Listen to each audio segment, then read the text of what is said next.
Patrimoine, les projets, l'avoir du Chênay à Cormeilles en Parisis. L'actualité proche de chez vous, c'est aussi à l'école de Murienne-Hermine repensée, faute de financement suffisant. L'ex-championne a dû revoir son académie des passions à destination des décrocheurs scolaires, mais la rentrée aura bien lieu le 26 septembre. C'est une école d'un nouveau genre installée à Garges-les-Gonesse, avec pour ambition de remettre en selle les décrocheurs scolaires du département. Au sein de cette académie, des coachs mentaux, psychothérapeutes, éducateurs sportifs, spécialistes du numérique, professionnels du mécénat. Au total, une dizaine de personnes composera cette équipe éducative. Poursuivons notre flash valdoisien avec deux bons plans gratuits. Le premier, c'est à Sarcelles. La nouvelle saison culturelle de la commune a été lancée. Pas toujours évident pour les habitants qui vivent parfois l'autre bout de la commune de se rendre dans les salles André Malraux ou encore Jacques Berrier. Alors la ville met en place un dispositif de navette gratuite.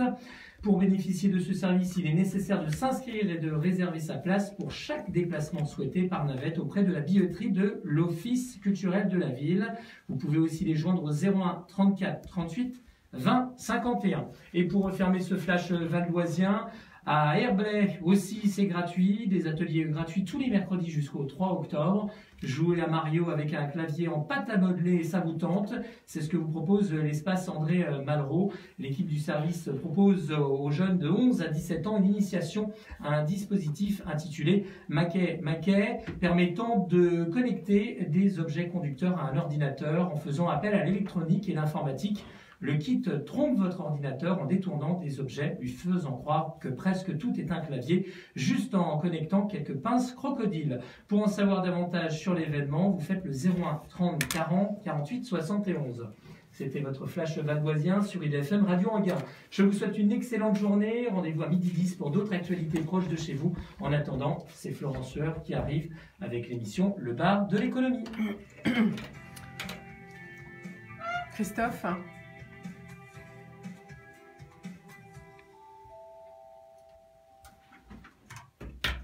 Ah bah non, c'est vrai. Ouf, j'ai cru que je voulais vous dire que le maire de Marly-la-Ville n'est pas là. Hein. Il m'a fait défaut vendredi.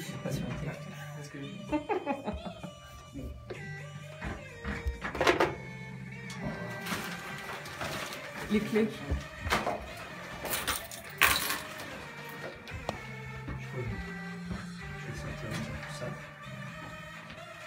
Bonjour.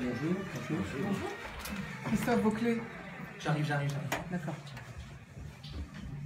Quand c'est rouge, c'est nous. Là, c'est le générique.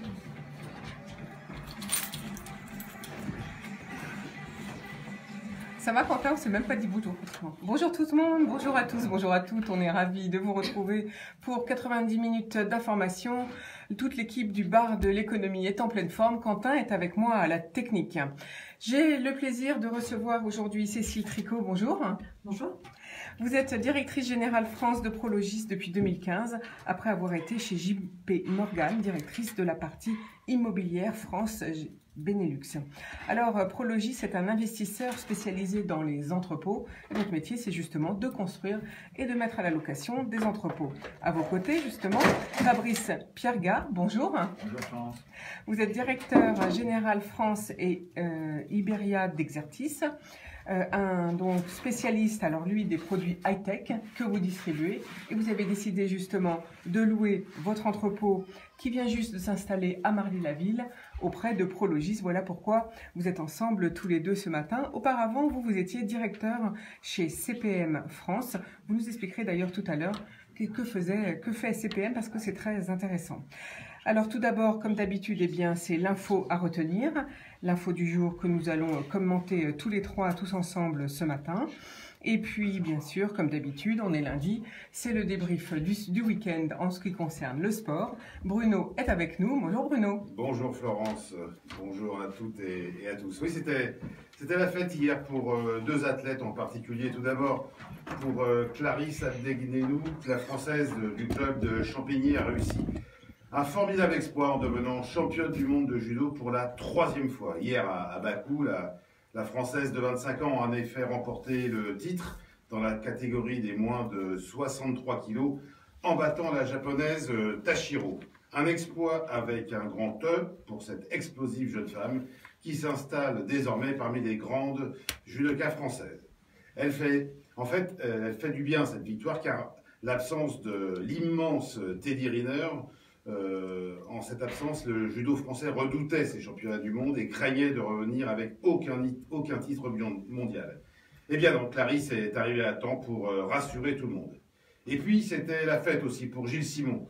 Le tennisman français a remporté hier à 33 ans le 14e tournoi de sa carrière en s'imposant à Metz contre l'Allemand Matthias Bachinger en 2-7, 7-6, 6-1. C'est aussi la 3e victoire de Simon dans ce tournoi qui, ce matin, se hisse à la 29e place mondiale. Paris est une fête, c'est bien connu, et le Paris Saint-Germain, après sa déconvenue à Liverpool en Ligue des Champions, a su se reprendre pour remporter sa 6e victoire en 6 matchs en allant gagner à Rennes 3-1. En rugby, le Stade français, le club de la capitale, est allé gagner à Pau et s'installe confortablement dans le haut du classement. Le Racing 92, lui, s'est offert une belle victoire contre Castres, le champion de France, 27-11, et continue de se montrer solide. En revanche, ce n'était pas la fête pour l'équipe de France de volley qui dispute les championnats du monde, ou plutôt qui disputait les championnats du monde, devrais-je dire, car hier, malgré la victoire des Bleus contre l'Argentine, ils ont été éliminés dès le 2e tour. C'est un vrai coup d'arrêt pour l'équipe du sélectionneur Laurent Tillet, qui visait clairement une place sur le podium dans cette compétition. Je m'aperçois que depuis le début de cette chronique, je vous parle de fête, mais ce n'est pas un hasard, car ce week-end avait lieu la première fête du sport en France. Bizarre cette fête. En effet, le mouvement sportif n'approuve guère l'idée de supprimer 1600 postes de conseillers techniques à des niveaux différents. Kevin Meyer, notre champion du monde et recordman du monde du décathlon, est même monté au feu comme une sorte de porte-parole du sport français pour faire entendre son mécontentement. Pour finir, à la fin de la semaine aura lieu un énorme événement au golf national de Saint-Quentin en Yvelines. En effet, à partir de vendredi et jusqu'à dimanche, se disputera un des plus prestigieux trophées de l'histoire du sport avec la Ryder Cup qui oppose tous les 2 ans les meilleurs joueurs d'Europe contre les meilleurs joueurs américains. C'est la première fois que cette épreuve se déroule en France. C'est donc un événement considérable. Mais il sera encore plus considérable car l'Américain Tiger Woods sera là à Paris en début de semaine. Il sera là en pleine forme même, parce que cette nuit, il a remporté son premier tournoi depuis 2013. Il a soulevé à cette occasion son 80e trophée. Après avoir traversé des tempêtes dans sa vie privée, après avoir connu de gros problèmes de santé avec un dos en miettes, Woods a entamé il y a 1 an une opération retour pour revenir au plus haut niveau. Il était alors au-delà de la 700e place mondiale. Désormais, il est au 13e rang. Ce sera donc un moment magique sur le parcours de Saint-Quentin en Yvelines, un grand moment de sport. On a hâte d'y être. Vous voyez, Florence, finalement, la fête du sport, elle a lieu toutes les semaines. Au revoir et à la semaine prochaine. En tout cas, merci beaucoup Bruno Vigoureux. Oui, effectivement, la fête du sport, c'est tous les lundis sur IDFM et tous les jeudis avec vous dans votre émission à 14h. 13h30. 13h30, l'horaire a changé, excusez-moi, j'ai oublié. Voilà, donc on vous retrouve jeudi pour le sport et jeudi au bar de l'économie pour la rubrique culinaire. Allez, on va tout de suite commencer doucement la semaine. On va commencer par notre pépite habituelle avant les infos à retenir. Voici Oliver Sy, une pure pépite des années 30, vous allez voir.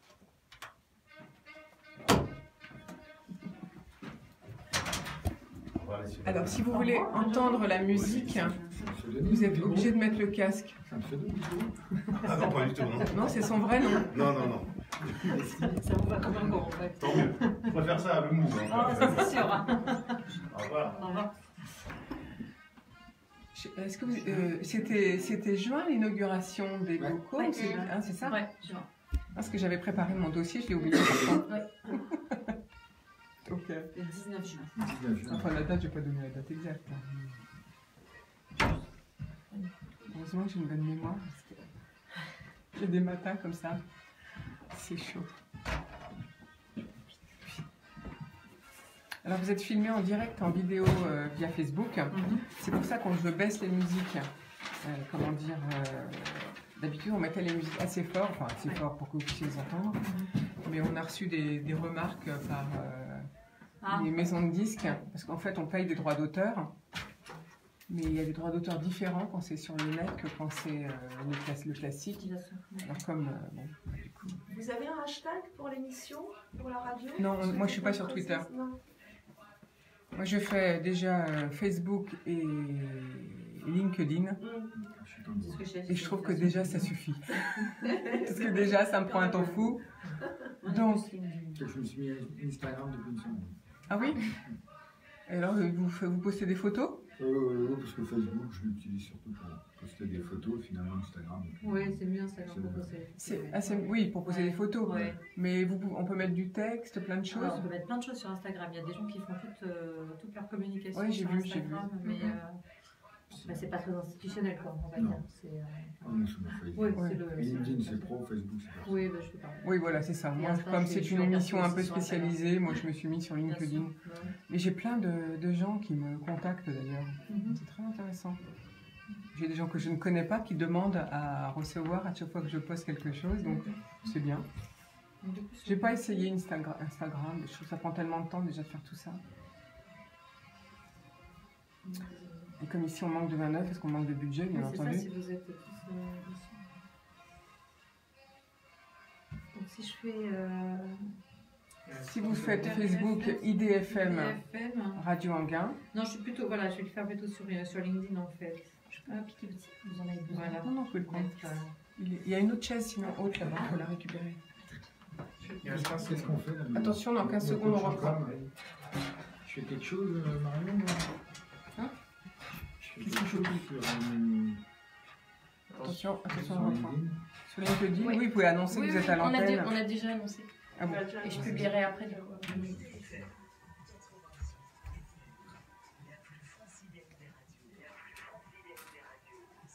On est l'une des plus grosses radios associatives.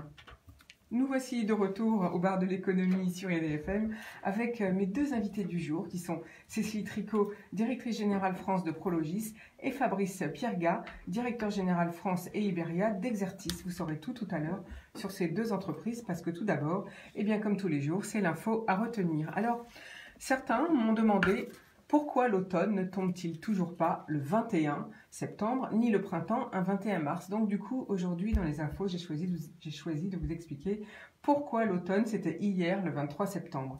Eh bien, c'est tout simple. La ligne qui sépare le jour et la nuit change au fil des mois, du fait de la révolution de la Terre, inclinée à 23,27 degrés par rapport au plan de son orbite autour du Soleil. Et l'axe de rotation de la Terre est penché. Donc la durée du jour et de la nuit varie au fil de sa révolution en même temps que l'ensoleillement. Comme l'orbite de la Terre autour du Soleil n'est pas parfaitement circulaire, la longueur des saisons ne peut pas être toujours parfaitement identique. Donc vous avez compris? Eh bien c'est tout simplement parce que l'orbite de la Terre n'est pas parfaitement circulaire. Voilà. Alors savez-vous, autre information de type géographique, savez-vous pourquoi le 4 juillet est la date où la Terre atteint le point de son orbite elliptique le plus éloigné du Soleil, environ 152 millions de kilomètres. Et c'est autour du 3 janvier qu'elle atteint le point le plus proche du Soleil, le 147 millions de kilomètres. Donc on est quand même très loin du Soleil. Plus la Terre se rapproche, plus elle accélère. La vitesse de déplacement angulaire de la Terre autour du Soleil augmente. C'est là ce qu'on appelle la deuxième loi de Kepler. Et plus elle s'éloigne, plus elle ralentit. À ces causes, s'ajoute que les années durent 365 jours, un quart. Il faut donc un jour de plus tous les 4 ans. C'est pourquoi nous avons des années bissextiles. Pour les prochaines années, les équinoxes de septembre seront le 22 septembre en 2020, en 2021 et en 2025, et le 23 septembre en 2019, en 2022, en 2023 et en 2024. Dans l'hémisphère nord, le printemps et l'été durent un peu plus longtemps que l'automne et l'hiver, et bien sûr c'est l'inverse pour l'hémisphère sud, 92,7 jours environ pour le printemps, 93,7 jours pour l'été, 90 jours pour l'automne et 89 jours pour l'hiver. Voilà, vous savez tout sur les équinoxes. Alors, cette fois, je repars sur des infos économiques.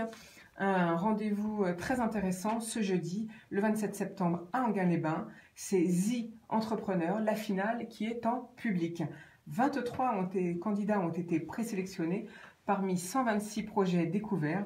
Ils auront 3 minutes chrono pour pitcher et défendre leur concept et leur projet face à un jury bien sûr de 5 experts, mais aussi le public devant lequel ils vont pouvoir mesurer l'impact de leur idée, sa valeur ajoutée, structurer leur projet d'entreprise et l'enrichir si le public le demande. Ces 5 finalistes travailleront ensuite avec un membre du jury qui deviendra leur coach pendant 2 heures pour préparer la finale. Les autres, les non retenus, donc parmi les 23 candidats, s'affronteront sous forme de battle pour espérer être sauvés et un seul sera sauvé. Le gagnant rejoindra les 5 autres finalistes. Ils auront alors ensuite 10 minutes toujours pour présenter leur projet devant le public et répondre cette fois à la fois aux questions du jury et de nouveau aux questions du public. Et bien sûr, le vote du public déterminera le vainqueur de The Entrepreneur. Donc, si vous êtes intéressé, eh bien, public, allez-y. C'est à Enghien-les-Bains de 13h à 21h au Centre des Arts, rue de la Libération à Enghien. Inscrivez-vous. Voilà, cet événement est porté par Valdoise Technopole, vous savez, le réseau d'incubateurs et de pépinières sur le territoire du Val d'Oise. Voilà. Alors, autre info aujourd'hui, c'est la 2e édition du forum des réseaux d'entreprises du Val d'Oise. Vous le savez, je les fais venir régulièrement au micro. Le Val d'Oise est un département économiquement très dynamique et très lié. Il existe plus de 60 réseaux d'entreprises.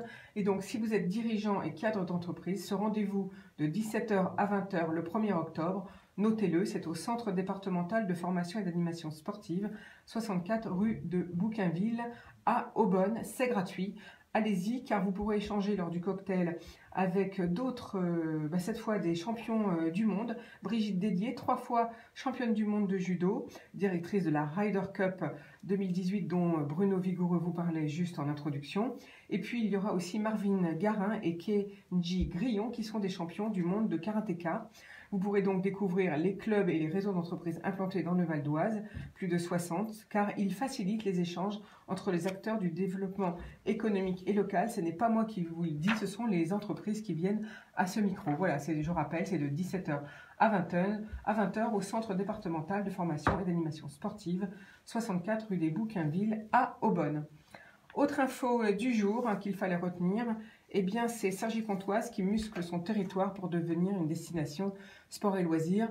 Souvenez-vous, l'Arène Park, le projet phare pour la ville de Cergy, eh bien avec la transformation de la ZAC des Linandes, 57 hectares dite pleine de forme, en bordure de l'A15, est développée avec le groupe Duval. L'Arenaïs avait ouvert en novembre 2016. Ce temple du hockey sur glace en forme d'iceberg est développé sur plus de 13 000 m² et c'est spécialisé dans le hockey sur glace. La France, d'ailleurs la Fédération française de hockey y a son siège. Et bien maintenant, ce sont les premières enseignes de commerce qui ouvrent face à Coesio, un parc d'attractions indoor de 6 000 m². Nouvel pôle commercial va ouvrir ses portes petit à petit sur 22 000 m². Il va accueillir Bureau Vallée, Jiffy et Intersport. Et bientôt, Maxi Toys, Optic Center, Electrodépôt et Leclerc sur 3 500 m². Ou encore la Ville Claire et des restaurants comme l'Atelier ou Table à Pizza. Tout ça sera prochainement, bien sûr, opérationnel au fil de l'année. Alors, le groupe Duval a investi, il faut savoir, 40 millions d'euros dans l'achat du terrain et la mise en location de ces bâtiments au niveau des enseignes que je viens de citer, mais aussi 1500 logements sont attendus à l'horizon 2022. Voilà, un véritable hub sportif qui viendra donc, auquel viendra s'ajouter un hôtel de 3 étoiles, 84 chambres dans les années à venir. Autre rendez-vous de la semaine, c'est samedi 29 septembre. Les entretiens médicaux d'Enghien se tiendront dans les salons Lucien Barrière à Enghien, à la Pergola Nova face au lac, au premier étage. Cette fois, le thème est consacré au cœur. Saviez-vous que les symptômes cardiaques ne sont pas les mêmes pour les femmes que pour les hommes? Et bien, c'est tout ça que vous pourrez apprendre donc samedi, toute la journée, à la Pergola Nova face au lac à Enghien-les-Bains. Autre info que j'ai choisie pour aujourd'hui, fonctionnaires, les femmes sont moins payées que les hommes. Et oui, il n'y a pas que dans les entreprises privées, dans la fonction publique, eh bien aussi les disparités de salaire entre hommes et femmes existent. En moyenne, l'écart est de 13,1%. Professeurs, infirmiers, policiers font partie des métiers qui recrutent sur concours et qui possèdent des grilles de salaire censées garantir une parité hommes-femmes. Pourtant, il y a donc, comme je vous le disais, 13,1% d'écart entre eux. Alors, pour les agents des collectivités locales, la différence peut même aller jusqu'à 105 € mensuels. Les femmes n'occupent que 35% des postes d'encadrement et 82% des postes à temps partiel. On va donc demander à nos invités du jour, notamment à Cécile Tricot, ce qu'elle en pense. C'est un vrai défi. Nous, chez Prologis, ils sommes extrêmement attentifs. Les choses évoluent, mais elles évoluent, on le sait, pas assez vite. Ça reste encore tout à fait désolant de voir que les écarts de salaire perdurent entre les hommes et les femmes. Mais comment peut-on faire en entreprise, vous qui êtes directrice générale, comment peut-on faire pour rehausser? Est-ce que vous pouvez, vous, pour les femmes qui ont les mêmes postes chez vous, en entreprise qu'un homme, vous pouvez lui rehausser son salaire si, évidemment, elle travaille bien, j'imagine?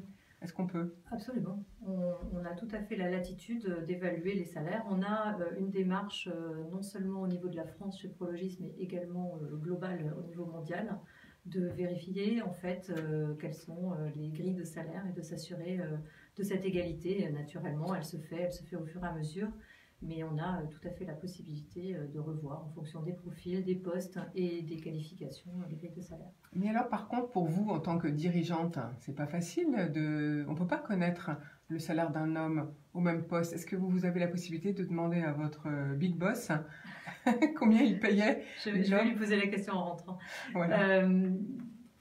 À vrai dire, on a monté un groupe de travail, ça fait déjà quelques années, 2 ou 3 ans. On a monté un groupe de travail dans lequel sont impliquées naturellement les ressources humaines, mais également un certain nombre de personnes qui se sont portées volontaires et qui ont eu accès à ça et qui travaillent sur ces questions-là. Donc naturellement, on ne partage pas de manière complètement transparente à travers l'entreprise les grilles de salaire des uns et des autres, mais on a lancé une vaste étude là-dessus il y a 3 ans et les choses sont en train d'être étudiées. Et espérons le corriger au sein de l'entreprise. Donc je rappelle que Prologis est une entreprise mondialement installée. Là, vous parlez au niveau mondial ou au niveau européen? Je parle au niveau mondial. Au niveau mondial. Donc finalement, les choses risquent de changer petit à petit. Absolument, c'est vraiment l'objectif. Dans le monde. Prologis a fait le constat il y a environ 3 ou 4 ans que nous sommes une entreprise de 1600 personnes. Et il y a exactement 50% de femmes et 50% d'hommes chez Prologis. Ah, bravo! Oui. Sauf qu'il y a beaucoup moins d'égalité au niveau des postes de responsabilité. Et c'est vraiment cet écart-là que l'on essaie de corriger, c'est-à-dire que lorsqu'on arrive dans les on va dire, fonctions supérieures de direction de l'entreprise, on tombe sur des ratios qui sont plutôt de l'ordre de 15%, 10% de femmes, et puis ensuite une grande majorité d'hommes. Et dans ce contexte-là, encore une fois, une véritable réflexion s'est engagée pour essayer de mieux faire progresser les femmes vers les postes de responsabilité et pas les laisser dans des postes à responsabilité inférieure.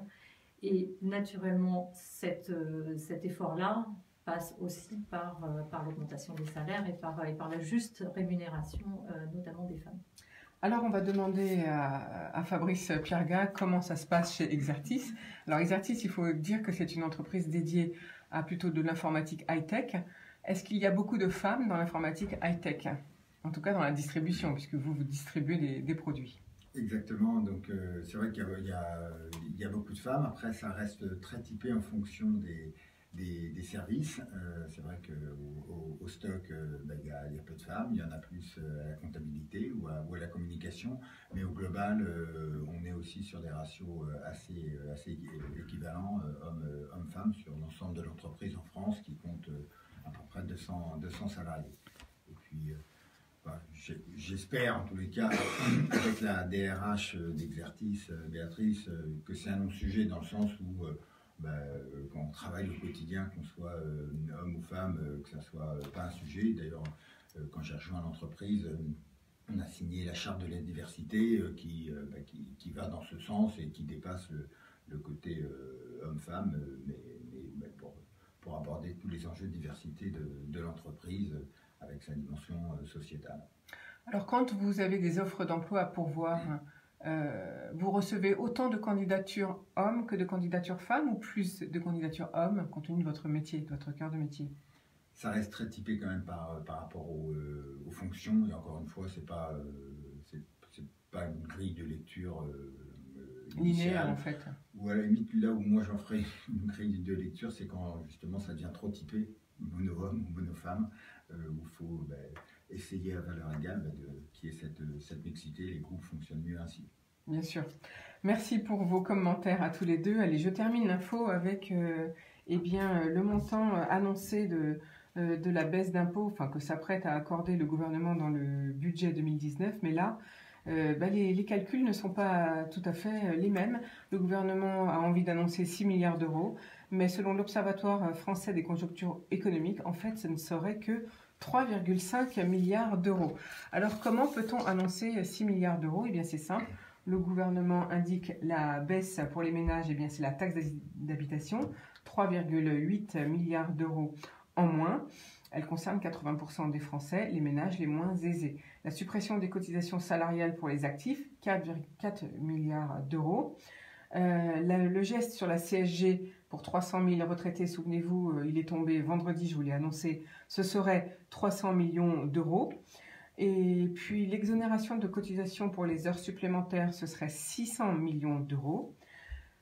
Mais par contre, maintenant, les augmentations pour les ménages. Alors, ce serait l'augmentation sur l'énergie, 1,9 milliard d'euros. Là aussi, on en parle. Hein. Tout le monde a vu la hausse des carburants depuis cet été. Hausse quand vous allez remplir tout simplement votre réservoir de voiture. L'augmentation des taxes sur les cigarettes, 400 millions d'euros. On remarque une hausse régulière du prix du paquet depuis d'ailleurs plusieurs années. La baisse du crédit d'impôt sur la transition écologique, moins 800 millions d'euros. Et puis donc, il faut bien sûr rajouter à ça le prélèvement à la source qui va retirer une part, de liberté d'achat aux ménages. On va demander d'ailleurs à nos invités ce qu'ils en pensent juste après. Et donc, l'addition, eh bien, n'est pas la même selon si on se place côté gouvernement, 5,6 milliards d'euros, comme je vous disais, et seulement 3,5 milliards d'euros selon l'Observatoire français des conjonctures économiques. À côté de ça, il faut ajouter donc l'augmentation d'une cotisation salariale qui va arriver en milieu d'année 2019 et bien sûr le prélèvement à la source qui arrive dès le mois de janvier, même si 40% des ménages pratiquent déjà le prélèvement mensuel sur l'impôt. Alors, c'est la fin donc de mes infos du jour. On va quand même demander bien sûr à nos entrepreneurs du jour ce qu'ils pensent et comment ils font pour appliquer le prélèvement à la source. Depuis combien de temps prenez-vous le temps d'en parler avec vos salariés? Cécile Tricot. On a commencé à travailler sur ce sujet naturellement depuis le début de l'année 2018. Le prélèvement à la source, comme vous le disiez, c'est une forme de mensualisation. La grande partie des ménages français pratiquent déjà la mensualisation. Naturellement, pour lesquels ce n'était pas le cas, le début de l'année va certainement voir en fait une baisse de leur trésorerie disponible en banque, mais malgré tout, naturellement, il n'y aura plus le couperet du mois de septembre, ou des 3 échéances. Donc les choses vont se lisser selon moi et au fur et à mesure, c'est une question de réorganisation et d'allocation de sa trésorerie personnelle, je pense. Alors vous avez, pour la mise en place vis-à-vis des salariés, qu'est-ce que vous avez fait pour justement accompagner cette mise en place? Alors les salariés sont informés que le prélèvement à la source va se mettre en place, bien entendu. On n'a pas un accompagnement particulier. On est déjà, depuis de nombreuses années, nos salaires sont payés sur 12 mois. Donc on n'avait pas forcément, je sais que certaines entreprises réallouent le 13e mois qu'elles donnaient pour essayer de limiter un petit peu et d'amortir la chute de revenus. En tout cas, ce n'est pas une chute de revenus, c'est une chute de trésorerie disponible. Voilà, de trésorerie disponible. Voilà, pour ce qui nous concerne, on n'avait pas ce levier-là, puisqu'on était déjà payé sur 12 mois. Dans votre convention collective, donc il n'y a pas de 13e mois, c'est ça que vous voulez nous faire comprendre? Absolument. Merci beaucoup. Et vous, Fabrice Pierga, donc chez Exertis, comment avez-vous fait? Donc on a communiqué au fur et à mesure des avancées par le gouvernement au printemps, et puis en plus de cette communication, il y a eu des réunions d'information internes qui ont été conduites par les ressources humaines pour pouvoir répondre aux questions des salariés, mais encore une fois c'est vrai que c'est une décision nationale, donc on ne fait que accompagner cette décision qui a été bien résumée par Cécile.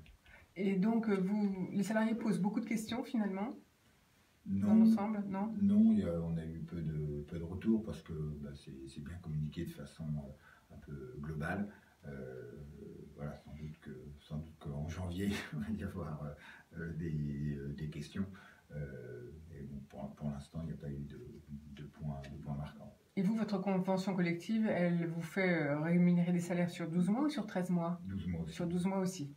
D'accord. Et donc, au niveau, par contre, alors de la mise en place, là, côté comptable, est-ce que c'est relativement simple ou est-ce que finalement, c'est très compliqué, vous trouvez? Est-ce que vous trouvez que c'est vraiment une charge supplémentaire pour vous en tant que dirigeant d'entreprise? Qui veut répondre? Cécile Tricot. Pour moi, en tant que dirigeant d'entreprise, à titre personnel, ça n'est pas une charge supplémentaire. Je pense que ma directrice des ressources humaines doit être en ce moment en train de travailler assez activement sur le sujet.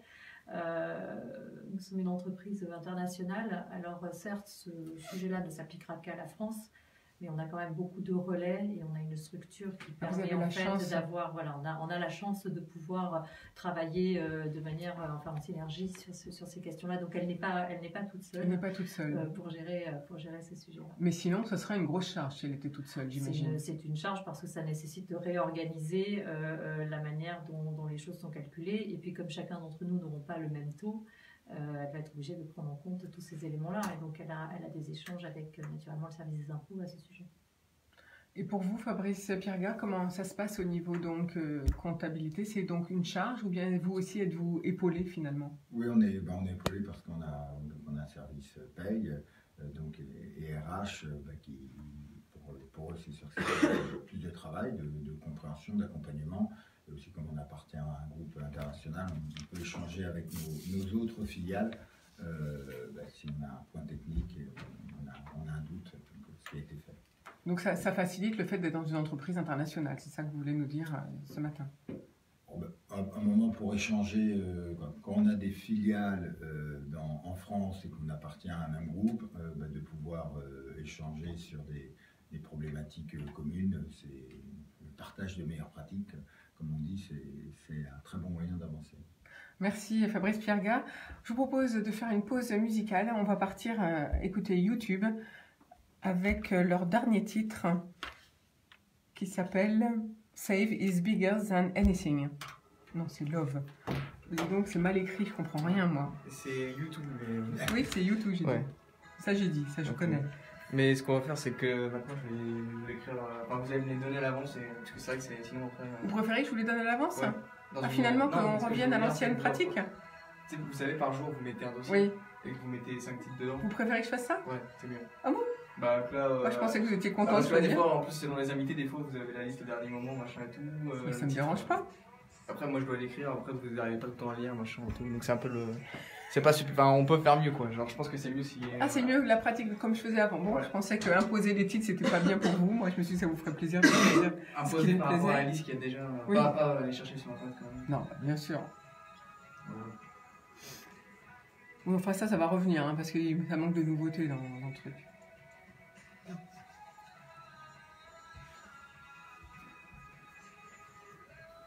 Donc après, à partir de maintenant, on va faire des pauses toutes les 10 minutes à peu près. Comme ça vous permet de respirer, puis ça nous permet de se réajuster. C'est ça. Je vais juste partir boire un petit peu d'eau. Si vous voulez boire, faut me suivre. Vous voulez un verre d'eau? Je veux bien un verre d'eau. Oui. Allez, je prends. Merci. D'accord. C'est tout pour les verres d'eau? Je vais venir. Et ça dure jusqu'à 10 heures? Oui, c'est à 10 heures. Comment? 10 heures. 10 heures. On a fait 10. Pour une demi-heure, 25 minutes. Je me confonds les fraudes.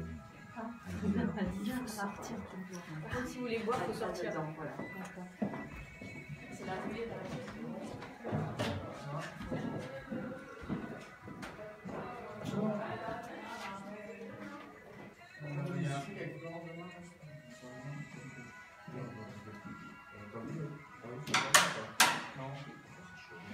Il y a un truc à changer, je vais regarder hier, ce que tu m'as envoyé le planning de lundi. Oui, non. Moi, je parle de l'enregistrement. Et pour l'émission de Gaël de demain, elle fait 40 minutes. Elle est courte. Peut-être. Il y avait un truc spécifique à avoir dedans? Il n'y avait rien de spécial? Tu l'as enregistré? Ouais, c'est enregistré le 13. 40? J'ai pas enregistré l'émission de 40 minutes. C'est enregistré de la voix off. Ah! Il y avait la musique, il y avait tout dedans. Ah, ça me dit quelque chose. Putain, je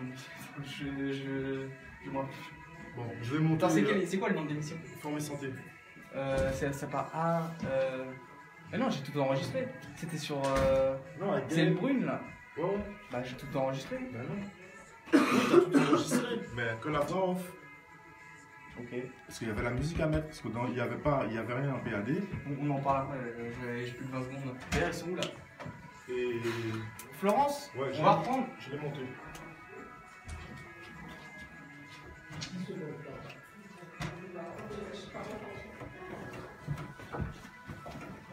Donc j'aurais dit ok, parce qu'il n'y a pas beaucoup de monde qui veut faire l'économie et la politique, et puis c'est beaucoup de boulot et ça prend beaucoup de temps.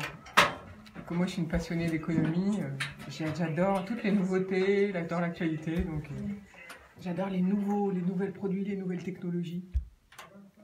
Nous voici de retour, c'était U2 avec Love is bigger than anything, ça c'est bien vrai, l'amour est plus grand que tout au monde, toute chose sur Terre. Ça je suis bien d'accord et je pense que mes invités aujourd'hui vont être d'accord avec moi. Aujourd'hui je reçois Cécile Tricot, directrice générale France de Prologis, nous sommes toujours bien sûr au bar de l'économie, et puis Fabrice Pierga, directeur général France et Iberia d'Exertis. Alors, on s'est rencontrés tous les deux parce que vous venez de vous implanter en Val d'Oise. Exertis vient au mois de juin dernier. Exertis a ouvert un entrepôt de stockage et de distribution. Et votre manière de faire, c'est la nouvelle tendance, on va dire, c'est que vous n'êtes plus propriétaire de vos locaux, mais vous louez à Prologis. C'est bien ça? Tout à fait. Fabrice Pierga. On loue donc à Prologis pour 13 ans. Donc on s'engage sur la durée et on a pu, avec cette approche, voilà, chacun son métier. Nous, notre métier, c'est la distribution, c'est pas la construction, la gestion d'entrepôts. Et donc, suite à l'appel d'offres, c'est Prologis qui a gagné et qui a construit l'entrepôt sur mesure, sur un champ. Donc, c'est vous qui définissez un cahier des charges? Oui, tout à fait. Cahier des charges envoyé, retour des offres écrites, oraux, et puis négociation et après mise en œuvre. Donc, on a pu, en quelques trimestres, voir cet entrepôt sortir de terre qui fait 24 000 m², ce qui fait 5 terrains de foot. Voilà, donc on a gagné 45% de capacité de stockage parce que maintenant on peut construire plus haut. On peut construire plus haut qu'avant, vous voulez dire? Si, Elle va nous expliquer tout ça tout à l'heure, comment on construit un entrepôt, mais puisque vous avez pris la parole, on va continuer. Fabrice Pierga, alors vous êtes installé à Marly-la-Ville, hein, c'est là où est votre entrepôt. Si vous dites on a pris un contrat pour 13 ans, alors pourquoi la durée de 13 ans? Est-ce qu'après vous pensez devoir aller ailleurs? Vous allez devoir vous agrandir? Pourquoi? Pourquoi des contrats d'une durée comme ça?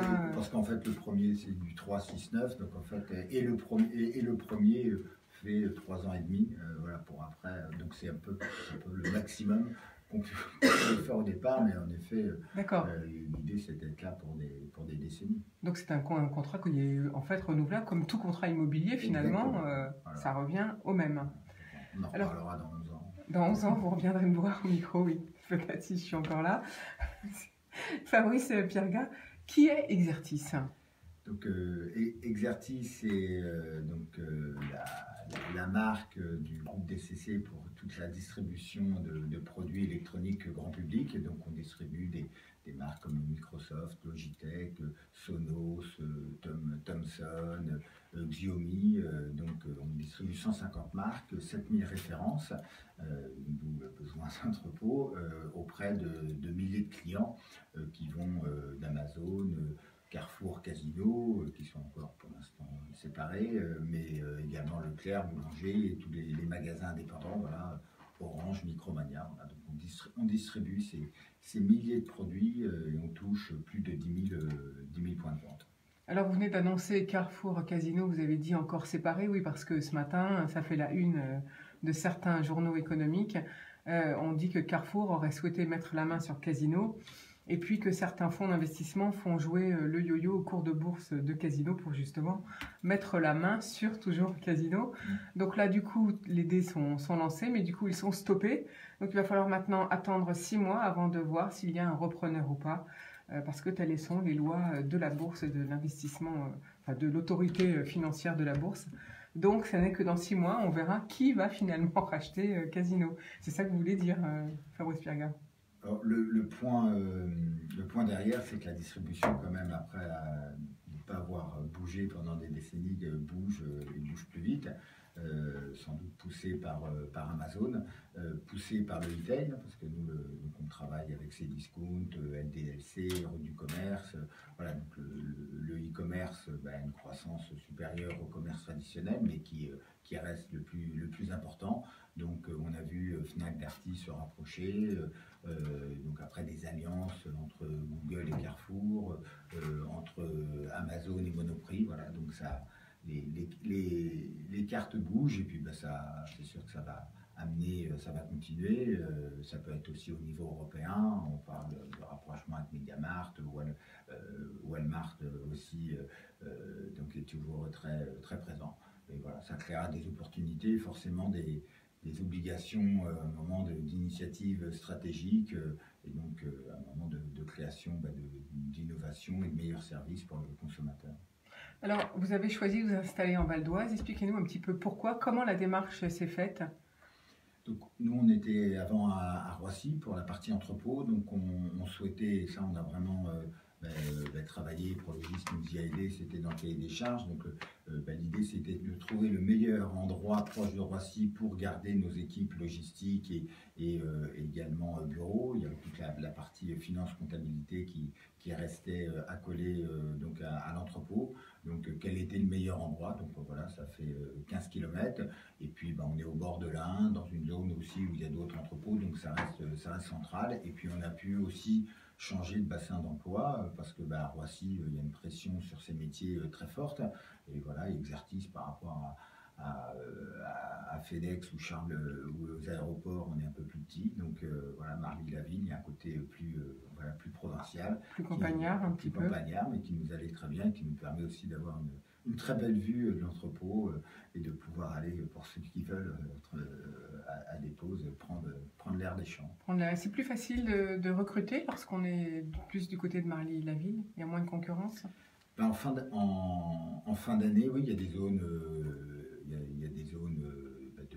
plein emploi, ou même en fonction des pics de l'année. À Roissy, en fin d'année, c'est compliqué de trouver des personnes de qualité en logistique. Puis on a des variations saisonnières, donc ça nous permet, avec les ressources humaines, avec les sociétés aussi d'intérim, de faire un meilleur travail de fond, et donc d'avoir des personnes de meilleure qualité, donc nous augmenter nos taux de service.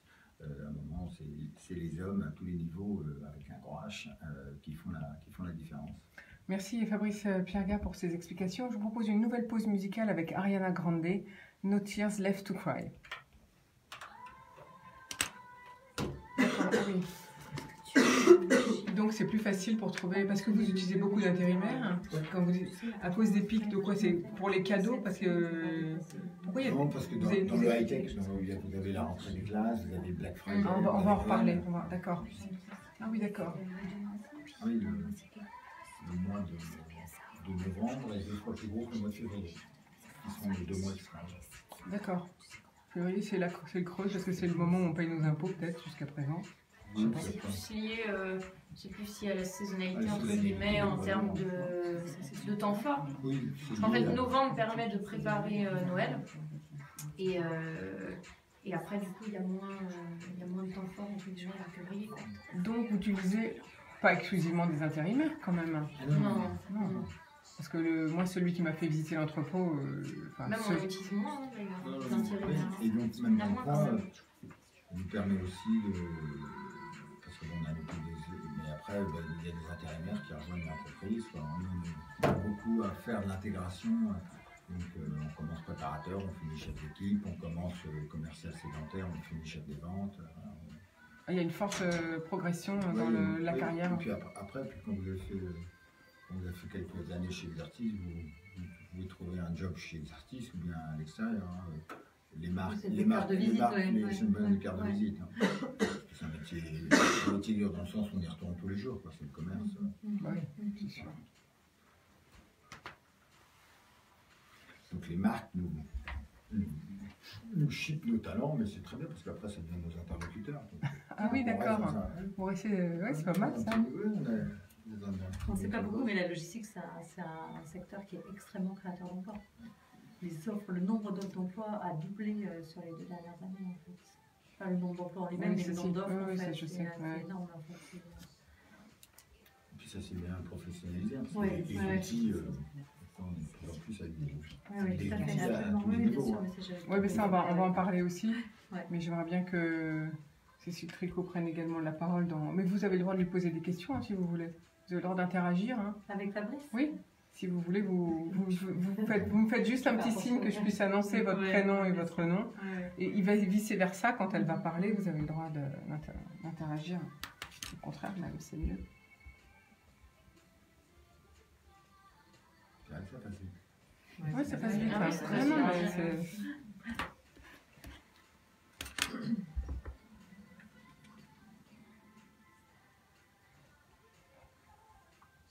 Et il y a combien d'auditeurs, vous savez?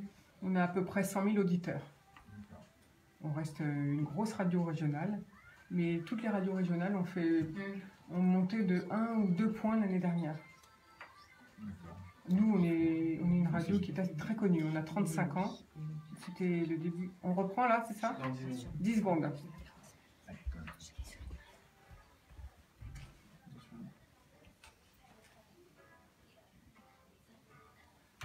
La belle Ariana Grande sur IDFM au bar de l'économie avec son titre No Tears Left to Cry.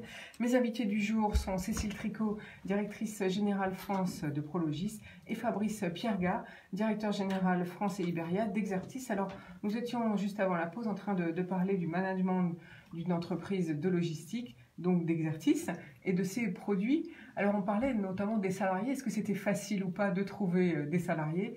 Et finalement, vous étiez en train de nous dire pendant notre pause que l'évolution de carrière peut être très grande chez Exertis parce qu'on commence donc au bas de l'échelle, c'est-à-dire à mettre des choses en rayon, enfin entre guillemets, en entrepôt, et on peut monter très vite. C'est Oui, ça? Que ça soit sur les deux aspects de l'entreprise, l'aspect bureau ou l'aspect entrepôt, il y a des belles carrières internes qui se font. On commence préparateur, on finit chef d'équipe, on commence commercial sédentaire, on peut être chef des ventes. Et puis après, on est une entreprise de taille intermédiaire. Donc, quand on a travaillé quelques années chez Exertis et qu'on a distribué des produits comme le JTEC dans toute la distribution, c'est une belle carte de visite. Donc, les marques nous embauchent régulièrement certains de nos talents. Donc, vous faites shipper vos talents. Oui, mais c'est bien, quoi. Voilà, si c'est fait en bonne intelligence et qu'on communique, et après on se retrouve ensemble pour faire du business, mais dans une autre relation. C'est sûr. Et donc les marques passent chez nous à Saint-Denis où il y a le siège. On n'est pas sur le même département, mais on n'est pas loin. Et donc ça nous permet, entre Marly et Saint-Denis, d'avoir comme ça ces évolutions de talent. C'est donc pas trop difficile de trouver de nouveaux talents finalement dans votre métier. Oui, il faut sans cesse semer,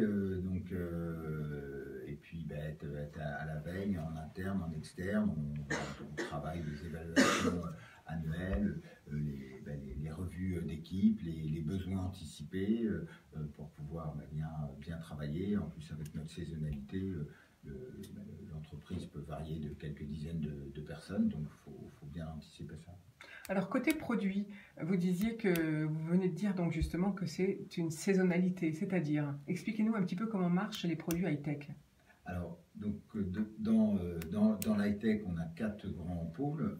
On a tout ce qui est produits qu'on appelle de computing, donc les claviers, les souris, les disques durs. Tout pour l'informatique. Voilà. Après, vous avez tout ce qui est gaming, donc les jeux vidéo. Là, vous avez des consoles, des jeux vidéo, des accessoires. Après, on a la mobilité avec nos smartphones, nos coques iPhone, nos écouteurs. Et puis l'audio-vidéo avec les télévisions, les enceintes Bluetooth. Donc déjà, donc le pic de saison, c'est de la rentrée des classes à Noël en passant par le Black Friday, qui va devenir même une semaine, fin novembre, et qui est plus gros. Le pic d'activité. C'est tout récent le Black Friday. Vous trouvez que ça a beaucoup d'impact sur les ventes?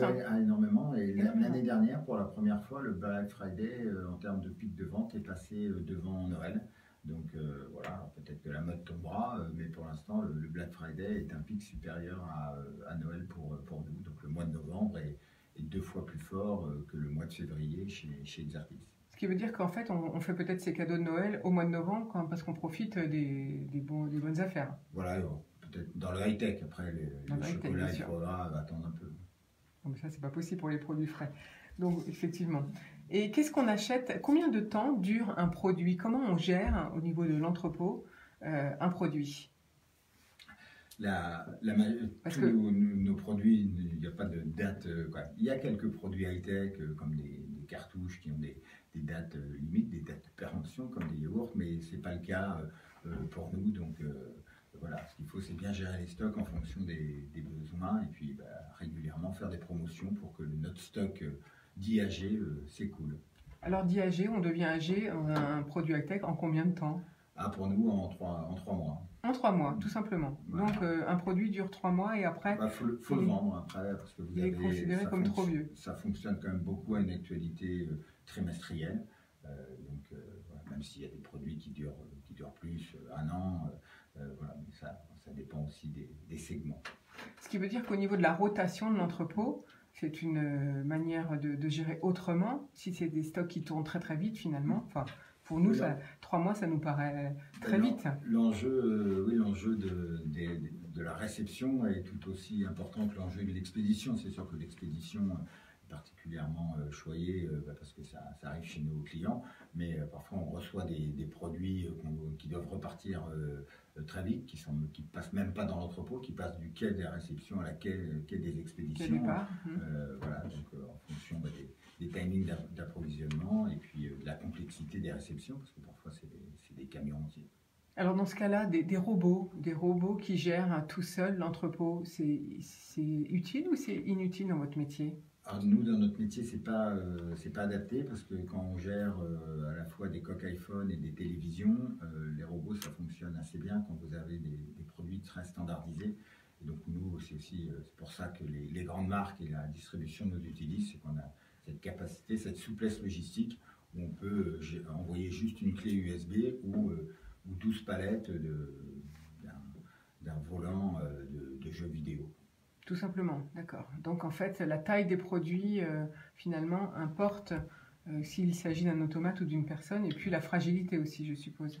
Et puis l'enjeu sera plus à moyen terme un enjeu de mécanisation qui permettra d'offrir plus de services logistiques, comme ce qu'on appelle le dropshipment, c'est-à-dire la livraison en direct aux clients de nos clients. C'est-à-dire que demain, qu'on puisse, quand en particulier ou une entreprise livre, ça sera Exertis qui préparera déjà le produit pour qu'il puisse être livré directement par nos clients, que ça soit vente privée ou top office. Et est-ce que vous pensez que la voiture autonome, parce qu'on a entendu récemment des gens qui voulaient le distribuer directement avec une voiture autonome, qu'est-ce que vous pensez de ça? Est-ce que vous envisagez un jour peut-être d'utiliser la voiture autonome pour aller justement directement de chez vous au client final? Nous, le transport est externalisé, donc c'est quelque chose qui sera à l'initiative des transporteurs. Quand les produits sont dans les camions, on suit, mais notre métier s'est arrêté.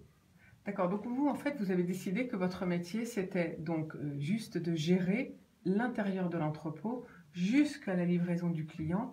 Mais donc, c'est comme les bâtiments, le transport et les bâtiments, ce n'est pas votre métier, donc vous ne voulez pas aller dans ce cœur de métier.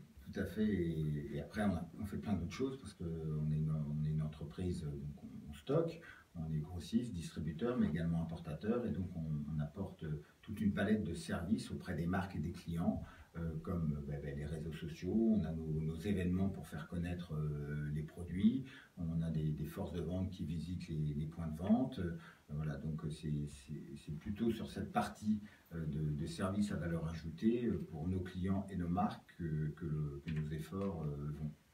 D'accord, donc en fait c'est le fait d'être au plus près de votre client finalement. Tout à fait, oui. Merci Fabrice Pierga. On va faire une nouvelle pause musicale et puis après on va donner la parole à Cécile Tricot. Je vous propose d'écouter Big Flo et Oli avec leur titre Demain. Et en fin d'émission, après donc vous y parlez, je reviendrai vers vous et je vous demanderai comment vous en êtes arrivé à faire ce métier. Qu'est-ce qui vous a poussé? Est-ce que c'est en terminale? Quand avez-vous décidé Comment? Ouais, c'est pas très loin. Vous êtes jeunes, non, pas du tout. Vous êtes jeunes tous les deux. Très jeune. Super jeune. Nous n'avons pas réfléchi trop longtemps non plus. Mentalement, Marion pourrait confirmer que j'ai Je me comporte comme un lycéen. D'accord. Bah, c'est bien. Je les désespère plus que je les amuse. Bah, il vaut mieux ça, hein. Au moins, c'est plus amusant. De ne pas répondre. Pas... Non. La victoire dans le silence. Je ne suis pas interrogée. Hein. Et puis, je vous demanderai aussi, si vous avez des postes à pourvoir, c'est le moment de le rappeler. Est-ce que vous voulez faire passer un autre message? Non, je ne beaucoup pas. Non, mais c'est pour après. Est-ce que vous, il y a quelque chose sur lequel vous voulez insister? Non, je pense qu'on a fait le tour. Non, je pense, mais bon, je sais pas. Non, pour l'équité. Oh, c'est bon, là, vous Ouais, inquiétez pas, on est dans les temps. Ah, si, on a exactement le même temps. D'accord. Ah, Oui, Le même temps. Ah oui. Ah mais oui. Oui, j'ai parlé tout à l'heure. Et puis moi, sinon, je raccourcis les pauses musicales si je vois que...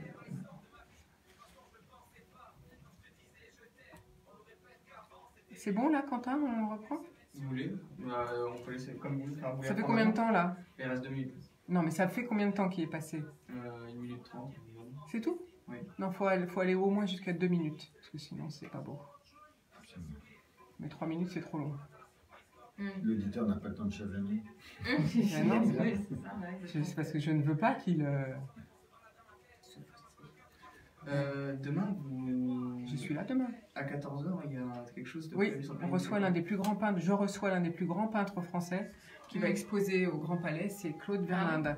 92 ans, il a. Je l'ai eu au téléphone. On l'enregistre pour le 8 octobre, oui.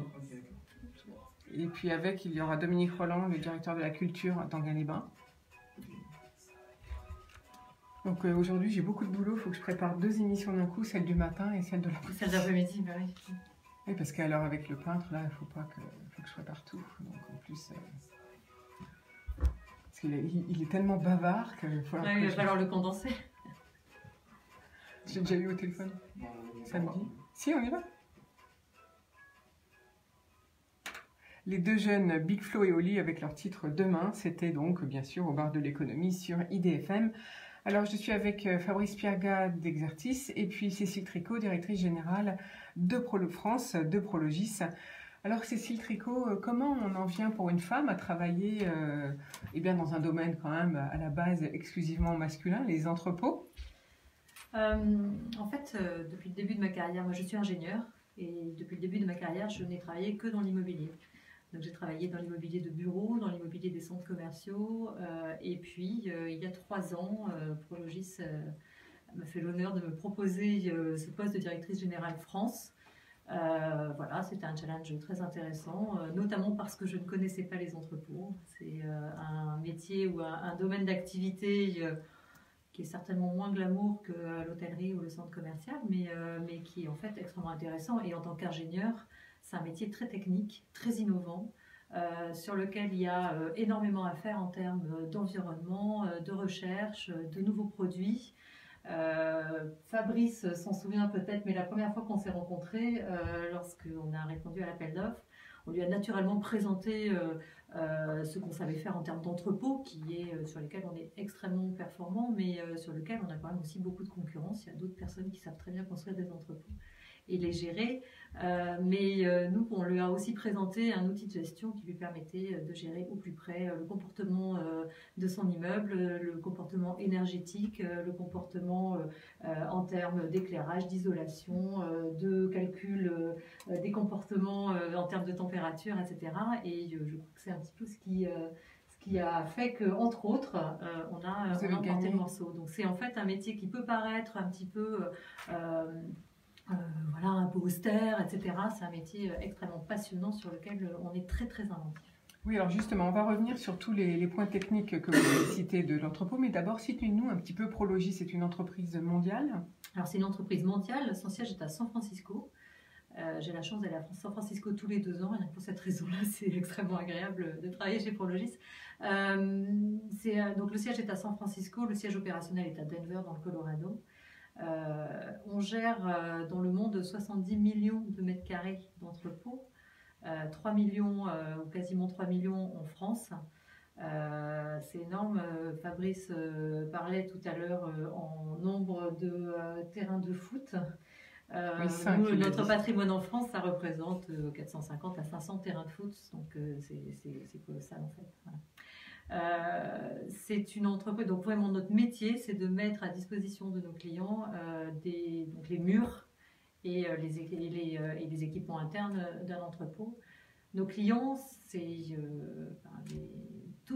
en fait, chaque chose que vous achetez, que ce soit par internet, en e-commerce ou que ce soit dans un magasin, à un moment donné a été stocké dans un entrepôt. Encore une fois, que ce soit chez nous ou chez nos confrères, mais partout où vous allez, si vous allez acheter des vêtements, si vous allez faire vos courses, si vous achetez de l'électronique, si vous meublez, si vous achetez des éléments de jardinage, tout est stocké en propre dans nos entrepôts. Voilà, alors ce qui est intéressant avec vous, c'est de connaître qu'est-ce que l'entrepôt du futur. Justement, vous avez brossé un petit peu rapidement tout de suite là, le tableau. Mais on est intéressé par savoir comment on peut faire pour améliorer et pour aller vers ce que vous appelez l'entrepôt du futur. Parce qu'il y a quand même déjà en France, en tout cas, beaucoup de centres commerciaux. Il y en a encore qui fleurissent. Hein. Je viens d'annoncer l'Arène Park, là, par exemple. Est-ce que la mode continue vers les gros entrepôts ou est-ce qu'on est plutôt vers des tailles plus réduites, puisqu'on voit que le commerce de proximité, en tout cas de bouche, revient plus près de chez soi? Quel est l'avenir? Quel est l'entrepôt du futur? Alors, l'entrepôt du futur, il est complètement multiforme. L'entrepôt du futur, il sera connecté. Alors, comme vous le disiez, il y a aujourd'hui une course, et ça c'est dû au développement complètement énorme du e-commerce en ce moment, il y a une course aux gros entrepôts.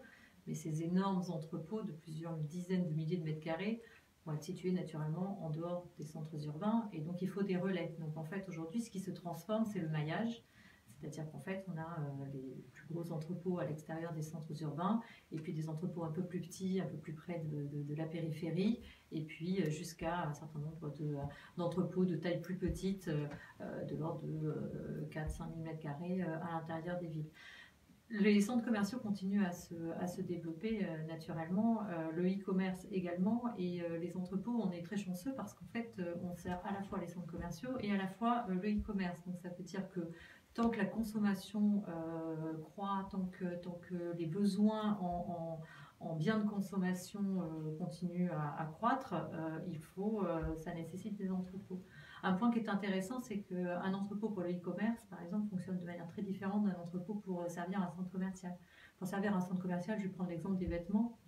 Vous prenez un portant avec 10 fois la même jupe dans 8 tailles différentes et vous envoyez un portant dans le magasin ou dans la réserve du magasin. Bien sûr. Lorsque vous commandez sur un site internet un article, une jupe par exemple, ça va être une seule jupe qui va devoir aller être cherchée dans une zone de l'entrepôt, qui va devoir être mise sur un endroit d'un centre de préparation et ensuite mise dans une boîte et puis envoyée en paquet par paquet. Et je pense que pour les équipements électroniques, c'est exactement la même chose, c'est-à-dire que soit vous envoyez une multitude de boîtes dans un centre commercial, soit vous envoyez des articles qui peuvent être d'ailleurs une série d'articles de nature différente mises dans le même carton. Voilà, et ça naturellement, ça ne crée pas du tout les mêmes besoins et ça crée, le e-commerce crée beaucoup de besoins en surface de préparation à l'intérieur des entrepôts, ce qui n'était pas forcément le cas lorsqu'on était exclusivement sur des magasins, bien sûr. Voilà. Alors vous avez parlé également que l'entrepôt pouvait être géré, qu'on pouvait améliorer sa gestion. Qu'est-ce que c'est l'entrepôt dans sa gestion, l'entrepôt du futur? Il revient, l'entrepôt, il sera connecté.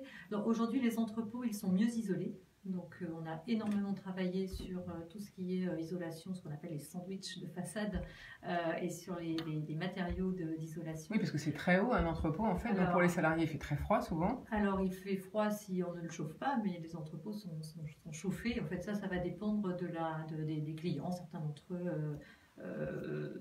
Ils peuvent être chauffés, ils peuvent être climatisés. L'entrepôt, par exemple, ce qu'on fait aujourd'hui, c'est que tous nos entrepôts, au fur et à mesure de leur rénovation, de leur construction, sont équipés en LED, qui est beaucoup moins énergivore que les anciens systèmes d'éclairage. Et on est en plus avec des LED à détecteur de présence, ce qui veut dire que on est comme quand vous entrez dans une pièce et que la lumière s'allume au moment où vous entrez, elle s'éteint lorsqu'il n'y a plus de mouvements qui sont constatés au bout de quelques instants. On équipe également les portes sectionnelles de capteurs. Les portes séparatives. Non, les portes, celles qui permettent de mettre les camions, en fait, les portes des entrepôts qui permettent de charger, en fait, qui permettent d'alimenter l'entrepôt. On les équipe de capteurs. Ces capteurs sont capables de détecter si la porte est ouverte ou fermée, combien de fois par jour ou par semaine. Ça a deux vertus. La première, c'est que si vous constatez une dérive sur les consommations de chauffage, par exemple, ça permet à l'exploitant de savoir si par hasard les portes ne sont pas restées ouvertes trop longtemps, etc. Et puis de mieux piloter ça. Ça permet également de voir pour l'exploitant toujours que peut-être il y a des zones de son entrepôt qui sont sous-exploitées par rapport à d'autres et donc peut-être de mieux optimiser sa gestion. Et puis ça permet également une porte, par exemple, on parle beaucoup d'obsolescence, elle a une durée de vie en fait. Elle a au bout de X milliers de fois d'ouverture et fermeture, il faut au mieux la réparer, parfois la changer. Et ça permet de programmer ça, puisqu'on sait en fait en temps réel combien de fois la porte a été ouverte et qu'on peut commencer à préparer la commande de maintenance ou la commande de remplacement au lieu d'attendre qu'elle tombe en panne et se retrouver dans une situation de gestion en urgence, etc. Donc l'entrepôt du futur, il va permettre d'être mieux piloté, d'être plus vertueux au niveau des consommations énergétiques et puis de mieux organiser et anticiper la maintenance et la gestion. Alors, puisque Fabrice Piergas, c'est votre locataire en fait, qui gère pour lui l'entrepôt? Est-ce que c'est vous ou est-ce que c'est ses équipes qui fait la maintenance de l'entrepôt Prologis? Alors, en fait, on répartit les rôles avec nos locataires. Le locataire est chargé d'entretenir tout ce qui se passe, pour schématiser un petit peu, à l'intérieur de l'entrepôt. Donc, Fabrice a installé dans l'entrepôt tous ces équipements de stockage, donc ce qu'on appelle les racks en fait, et puis toutes les machines, tout ce qu'on appelle le process. Ça, c'est la responsabilité du locataire. À Exertis, donc, et ça appartient à Exertis. Et donc, c'est Exertis qui le maintient. Exertis va aussi faire les menus réparations, je peux dire ça comme ça, Fabrice, à l'intérieur de l'entrepôt. Nous, on va être chargé de tout ce qui se passe sur l'enveloppe de l'entrepôt. L'enveloppe extérieure. Et puis également les extérieurs. Voilà, vous répartissez comme ça la charge entre les deux. C'est assez classique, hein, ça se passe à peu près comme ça en immobilier, donc pratiquement toutes les typologies d'actifs. Ouais, ouais. Et donc ça veut dire que vous utilisez des corps de métier de maintenance finalement dans votre... Alors oui, on a effectivement. Nous, l'organisation, c'est que en fait, chez Prologis, on est complètement intégré, donc on a des gestionnaires en interne. Ces gestionnaires, ils ne sont pas chargés seulement de la maintenance, ils sont aussi chargés de la relation avec le locataire, de s'assurer que tout va bien, de percevoir les loyers et les charges. Mais on a également des personnes qui sont chargées effectivement de la maintenance et de s'assurer, en fait, on regarde à chaque fois qu'il y a un sujet, de savoir si c'est de la responsabilité du locataire ou de notre responsabilité, et on le fait en bonne intelligence pour essayer de faire en sorte. Notre objectif primaire, c'est véritablement d'offrir un service à notre client et de s'assurer que tout se passe bien. Donc en fait, la première intention, c'est toujours d'essayer de régler le sujet quel qu'il soit, et après on discute pour savoir quelle était la responsabilité de l'un ou de l'autre, mais vraiment l'idée c'est que l'exploitant puisse complètement opérer son entrepôt sans aucun souci. Cécile Tricot, je propose une petite pause musicale et puis après on revient tout de suite avec vous parler donc de l'entrepôt du futur. On va écouter Calvin Harris avec son titre One Kiss. Ça va? Ça va? Ouais, très bien. Oui, bon, ça va. Alors, au niveau donc de l'entrepôt du futur, est-ce qu'il y a d'autres choses à dire? Oui, je pense je peux parler aussi un petit peu des éléments d'environnement, des entrepôts qui sont labellisés, avec des labels énergétiques, dont on accroît les performances au fur et à mesure des années. Donc il y a 3 ans, quand je suis arrivée, on était en ce qu'on appelle BREEAM, qui est un label international Good. On est passé en Very Good il y a 2 ans et demi, et aujourd'hui on a eu le premier entrepôt excellent, qui est en fait celui dans lequel, celui de Marly-la-Ville. En fait. Celui-là, c'est un des mieux, des plus innovants et puis vertueux, on va dire, d'un point de vue environnemental. On travaille aussi sur la biodiversité, donc il y a un label de biodiversité qu'on a aussi obtenu sur cet entrepôt et puis sur d'autres dans notre patrimoine. On travaille énormément sur la gestion des eaux pluviales en essayant d'avoir une autonomie, c'est-à-dire qu'on a des bassins de rétention sur nos sites qui font qu'on ne rejette rien ou le minimum possible dans les réseaux urbains. Donc ça veut dire en fait malgré tout que ça permet d'avoir un impact sur l'environnement et donc sur les coûts d'opération des municipalités. Quelle eau vous récupérez? Les eaux pluviales. Les eaux pluviales. Ouais. Donc c'est imposé ça ou c'est vous qui l'avez décidé? Non, c'est pas imposé, c'est nous qui l'avons décidé. Non, parce que je vois que pour la construction de certaines habitations dans certains coins de France, maintenant on impose justement de gérer l'eau pluviale. Absolument, bien sûr, parce que les collectes sont très coûteuses. Elles sont très coûteuses, surtout elles débordent tellement les pluies sont fortes. Les réseaux sont saturés, oui. Les réseaux sont saturés. D'accord, donc ça c'est un point qui fait votre différence avec les concurrents, je suppose. Oui, absolument. Oui. Qu'est-ce qu'il y a d'autre encore à dire sur un autre élément qui est extrêmement important sur la gestion des entrepôts, c'est qu'ils sont soumis à une réglementation qui est très très stricte, qui s'appelle les installations classées pour l'environnement, les ICPE. Et que du coup ça induit des contraintes de gestion pour nous et surtout des contraintes d'équipement sur la stabilité au feu de nos entrepôts. C'est quelque chose de très important parce que c'est quelque chose sur lequel ça peut... c'était OK totalement. Je pense que c'est important de le mentionner et peut-être je te laisserai la part si tu veux. Parce que l'idée c'est vraiment, les populations sont toujours un peu inquiètes quand on installe un entrepôt parce qu'on entend beaucoup de choses sur les risques, etc. Il faut savoir que la réglementation est très bien faite et que donc du coup nous imposons des contraintes très très fortes et l'objectif là aussi initial de cette réglementation, c'est de faire en sorte que s'il arrive quoi que ce soit dans l'entrepôt, l'impact sur l'environnement immédiat soit le plus minimal possible. Donc on a des choses à l'intérieur des entrepôts, à la fois en termes de gestion pour éteindre les incendies, mais aussi pour les produits qui permettent de cantonner complètement le sinistre à l'intérieur de l'entrepôt. D'accord. Ok. Et si on a encore combien de temps? 15 secondes. Ok. Alors, sinon, vous avez des postes à pourvoir tous les deux ou pas? Oui, vous voulez les annoncer à la fin? C'est pour savoir comment je vais organiser la fin, parce qu'il ne me reste plus que 12 minutes ou 13 ou 15 minutes. Je peux annoncer une recherche de poste. D'accord. Donc, il y a poste à pourvoir. Ok. Nous voici de retour au bar de l'économie. Vous venez d'entendre Calvin Harris avec son titre One Kiss. Nous étions en train de parler donc de l'entrepôt du futur avec Cécile Tricot, directrice de Prologis. Et il y a un point quand même très important au niveau de l'entrepôt pour la population. Quand on arrive, et c'est vrai qu'un entrepôt, ça fait un petit peu peur. Alors, vous avez, une petite touche originale, c'est que vous travaillez sur le thème de l'environnement et de la biodiversité. Alors, expliquez-nous un petit peu ce que vous faites pour respecter justement l'environnement et la biodiversité.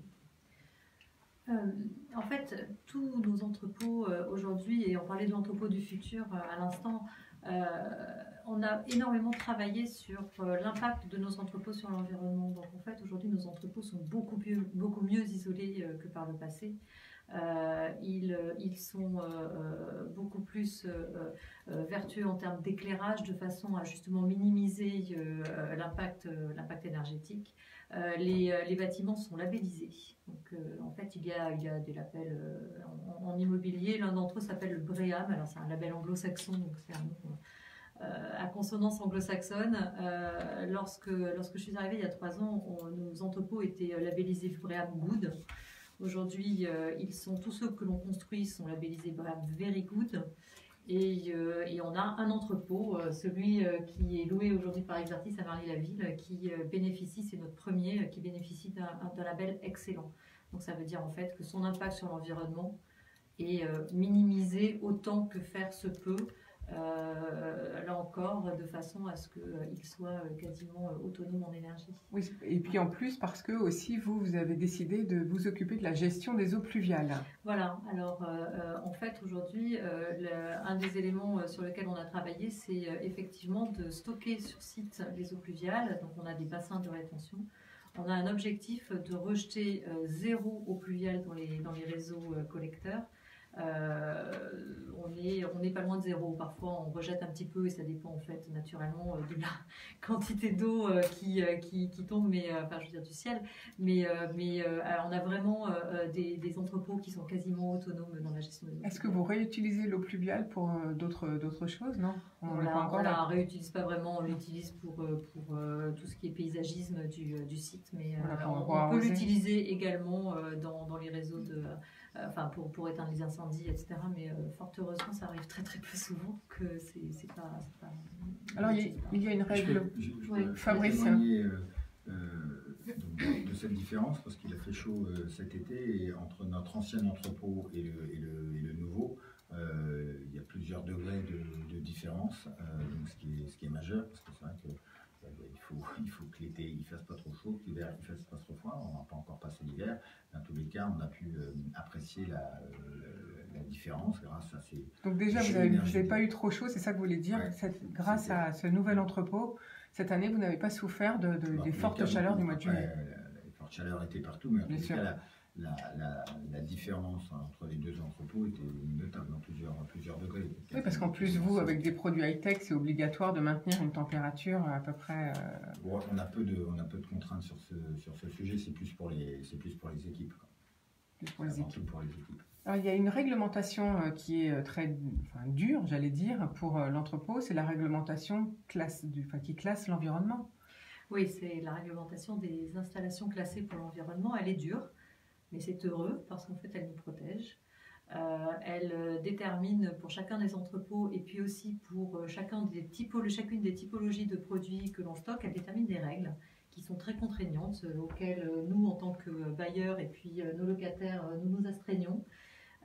Cette réglementation, en fait, elle permet, son objectif, c'est que en cas de sinistre, en cas d'incident grave sur un entrepôt, l'impact sur l'environnement soit minimisé au maximum, si ce n'est nul. Et dans ce contexte-là, tout est fait en termes de gestion des incendies, donc sprinklage, donc organisation interne de l'entrepôt, en termes aussi de volume de produits stockés, tout est fait pour que, en cas de sinistre, l'environnement autour, et notamment l'environnement des habitations et des riverains, en soit le moins impacté possible, si ce n'est pas du tout impacté. Voilà, ça c'est donc l'entrepôt du futur actuel, donc c'est maintenant. Alors les prochaines étapes, on réfléchit sur quoi pour améliorer encore les entrepôts dans le futur? On réfléchit sur des entrepôts qui vont être connectés et qui vont permettre en fait d'assurer de la maintenance prédictive. Donc ce sont des entrepôts sur lesquels on va pouvoir prévoir les opérations de maintenance, c'est-à-dire pas les traiter dans l'urgence. Donc pour nos clients, ça va être un vrai plus puisqu'ils pourront organiser les choses, précommander les divers équipements à remplacer, éviter que des pannes intempestives qui les empêchent d'opérer. Encore une fois, nous, notre objectif premier en tant que bailleur, c'est vraiment que nos clients puissent opérer dans les meilleures conditions. Oui, je rappelle, donc en fait, nos objectifs... Je rappelle pour l'auditeur que Prologis est un spécialiste, un investisseur en entrepôt, en immobilier, mais en entrepôt. En plus, c'est très spécialisé. Exactement. Et donc, vous louez, finalement, vous louez vos entrepôts à des exploitants de toute activité. C'est ça. Et donc, en fait, si jamais il y a un incident chez un de nos exploitants, et si chez Exertis il y avait un incident, ça voudrait dire on manquerait de produits Microsoft dans les semaines qui suivent dans les magasins. Voilà, c'est l'impact immédiat qui se voit. Donc, bien sûr. Donc l'objectif, c'est que ça n'arrive pas. Alors, on a parlé de l'isolation de l'entrepôt tout à l'heure. Est-ce que là, d'autres recherches, est-ce qu'on est au maximum de ce qu'on peut faire en isolation en ce moment, ou est-ce que là aussi il y a des recherches, peut-être des nouveautés à venir? Où est-ce qu'on en est de en termes d'isolation, il y a toujours des recherches qui sont faites. L'objectif de nos recherches aujourd'hui, c'est d'isoler le mieux possible, mais en limitant la taille des panneaux d'isolation. C'est-à-dire qu'on peut faire une isolation excellente en mettant les murs en pierre que l'on connaissait d'un mètre d'épaisseur il y a quelques centaines d'années étaient très très isolants. Nous aujourd'hui, ce qu'on essaie de faire, c'est des panneaux sandwich qui est la plus petite épaisseur possible pour isoler le mieux possible. Donc ça, c'est un point. Un autre point aussi, c'est qu'on a beaucoup travaillé sur les hauteurs de nos entrepôts. On l'a mentionné tout à l'heure, en fait, plus on arrive à faire un entrepôt, encore une fois, qui préserve son environnement, qui est tout à fait vertueux, et si on a plus de hauteur, notre client, à la surface égale louée, va pouvoir stocker plus de produits. Donc là aussi, c'est une amélioration. Et puis en fait, on aura aussi des entrepôts qui seront connectés. Donc les outils que l'on développe permettent aux clients de gérer leurs entrepôts à partir d'un iPad. Donc on n'a plus besoin nécessairement aujourd'hui d'aller vérifier la panne et de se rendre sur place. On peut au minimum la détecter à distance. Sur certains de nos entrepôts, on peut la traiter ou en tout cas l'identifier à distance. Parfois, il faut quand même envoyer un technicien sur place, mais l'idée, c'est de pouvoir... donc ça, c'est l'entrepôt connecté du futur. Exactement. Voilà, vous avez donc déjà un pied dedans, en fait. Alors peut-être avez-vous quelques postes à pourvoir, parce qu'on va peut-être en profiter pour annoncer les postes à pourvoir, pour tous les deux d'ailleurs. Donc Cécile Tricot, pardon. Alors, nous, alors on n'est pas un opérateur logistique, donc on n'est pas très nombreux. On est 40 en France pour gérer les quasiment 3 millions de mètres carrés dont je parlais tout à l'heure. Donc c'est une petite équipe. Mais effectivement, aujourd'hui, on recherche des personnes, par exemple, pour louer nos entrepôts, pour trouver de nouveaux clients. On recherche également des personnes pour nous aider à trouver des nouveaux entrepôts, des nouvelles opportunités d'acquisition.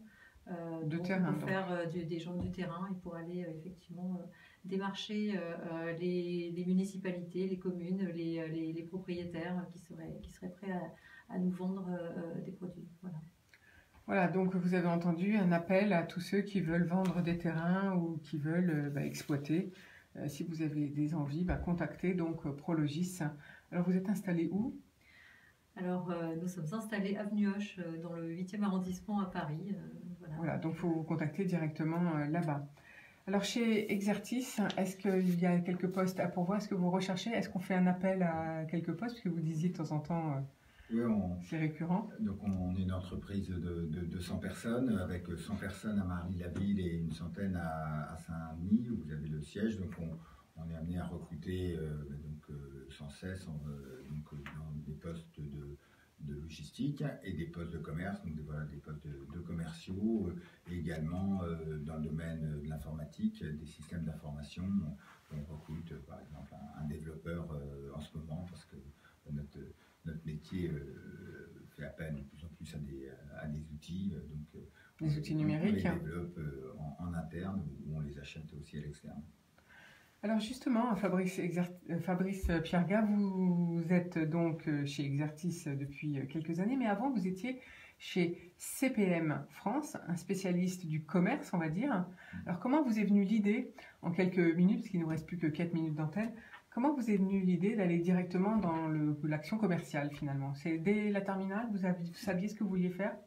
En terminale, je me serais bien vu réalisateur, mais voilà, après le pragmatisme a repris, mais finalement Vous êtes dit réalisateur, ça gagne pas sa vie, donc il faut que je prenne un métier sérieux. Non, et puis finalement c'est un peu je suis revenu un peu à la même chose, parce que ce qui m'attirait, c'était d'arriver à mettre en musique des équipes. C'est ce que j'aime faire, que ça soit pro ou perso. Parfois quand je vais faire des virées sportives avec des amis, je les embarque en haut des montagnes.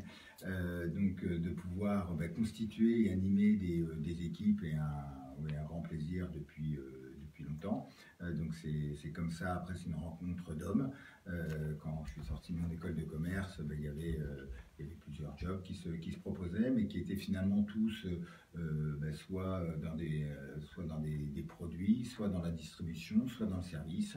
Voilà, déjà j'avais ces 3 secteurs qui m'attiraient. Et puis après j'ai rencontré des hommes, des entrepreneurs on s'est bien entendu, et puis où j'ai pu faire une carrière, donc chez CPM, qui en effet met en place des équipes commerciales, des vendeurs, des démonstrateurs, des merchandisers, avec des milliers d'intervenants terrain pour le compte de grandes marques auprès de la grande distribution. Et puis à un moment, aussi une autre rencontre avec d'autres personnes, un job disponible, et à travers ce beau projet d'Exertis, des fusions de 3 entreprises dans un groupe international avec beaucoup d'ambition de se développer au sein de l'Europe. On gère l'Iberia, donc on gère aussi à partir d'Exertis France l'export. Voilà, on va en Amérique, en Afrique, pas encore en Amérique, mais en Afrique du Nord. On travaille aussi avec tous les dom-toms, donc cette dimension géographique attirante, et puis de constituer un nouveau projet où on a déménagé notre stock, on a déménagé le siège social, donc de pouvoir changer et d'influencer les trajectoires des personnes est quelque chose de majeur et sans doute ma plus grande motivation. Alors, on va poser la même question à Cécile Tricot, 1 minute pour nous dire quand avez-vous choisi de faire des études d'ingénieur? Ah, ça, je l'ai su très tôt, effectivement. J'ai su dès le lycée, en fait, que ce que je voulais faire, c'était... Donc, en seconde, déjà, vous avez une bonne idée. Moi, donc, dès le lycée, j'ai fait une prépa, j'ai fait une école... j'ai eu la chance d'intégrer l'école centrale Paris, donc d'ailleurs ça ouvre la voie à beaucoup d'options, on va dire. À l'origine, moi je pensais faire plutôt des études dans l'ingénierie du son, en fait, parce que je joue de musique et que j'étais très intéressée par tout ce qui était signal, etc. Finalement, je fais de l'immobilier. Finalement, ça s'est pas fait comme vous voulez. Donc tous les deux, voilà. Vous aviez plutôt des rêves, on va dire artistiques, puisque vous vouliez être réalisateur de films, Fabrice Pierga, et vous, Cécile Tricot. Et maintenant, vous réalisez, mais d'une manière différente. Mais je pense que vous mettez quand même vos hobbies en pratique dans vos équipes. En tout cas, merci à vous deux. Je rappelle, nous étions avec Cécile Tricot, directrice générale France de Prologis, et Fabrice Pierga, directeur général France et Iberia d'Exertis. Merci beaucoup pour votre présence à l'antenne. Je vous retrouve bien sûr dès demain matin. Vous verrez, ça va être très intéressant. Nous allons parler de la ville du futur. Et justement, les GAFA veulent-ils prendre la main sur nos villes? Eh bien, vous saurez tout demain. Bonne journée à tous. On va se quitter en musique avec LSD Audio. Bien. Fabrice.